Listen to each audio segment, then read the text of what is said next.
Hi అండి, welcome to Monika blogs. ఈరోజు చేపల్లో రాజైన వంజరం ఎండు చేపతో కర్రీ చేస్తున్నా అండి. చూపిస్తా వచ్చేయండి. ముందుగా ముక్కల్ని ఇలాగ చిన్న పీసులుగా కట్ చేసి వేడి నీళ్ళలో వేసి కడిగి పక్కన పెట్టుకోవాలి. ఇప్పుడు స్టవ్ మీద బాండీ పెట్టి ఆయిల్ వేసి, దీనికి ఆయిల్ ఎక్కువగానే పడుతుందండి. ఇప్పుడు ముందుగా కడిగి పెట్టుకున్న చేప ముక్కల్ని వేసి బాగా ఎర్రగా వేగనివ్వాలి. ఎర్రగా వేయిస్తే ముక్క అనేది నీసు వాసన రాకుండా ఉంటుంది. ఇలా వేయించి ప్లేట్లో పక్కన పెట్టుకోవాలి. ఇప్పుడు అదే ఆయిల్లో కొంచెం కరివేపాకు, 4 పచ్చిమిర్చి వేసాను. వేసి బాగా వేయించిన తర్వాత 4 పెద్ద సైజు ఉల్లిపాయలు చిన్న ముక్కలుగా కట్ చేసి వేసానండి. ఉల్లిపాయ అనేది బాగా ఎర్రగా వేగాలి.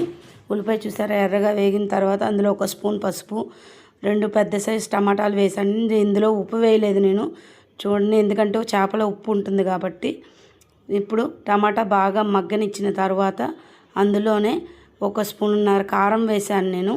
మీ రుచికి తగ్గట్టు వేసుకోండి. నేను కారం 1 స్పూన్నర వేసాను. ఇప్పుడు అందులోనే 1 స్పూన్ గరం మసాలా కూడా వేసి ఒక 5 నిమిషాలు మగ్గిన తర్వాత ముందుగా వేయించుకున్న చేప ముక్కలను కూడా వేసి ఒక 5 నిమిషాలు మగ్గిన తర్వాత 1 గ్లాస్ వాటర్ పోసుకొని అందులోనే వేయించిన కోడిగుడ్డు వేసుకున్నా అండి. అంతే, వంజరం ఎండు చేప కర్రీ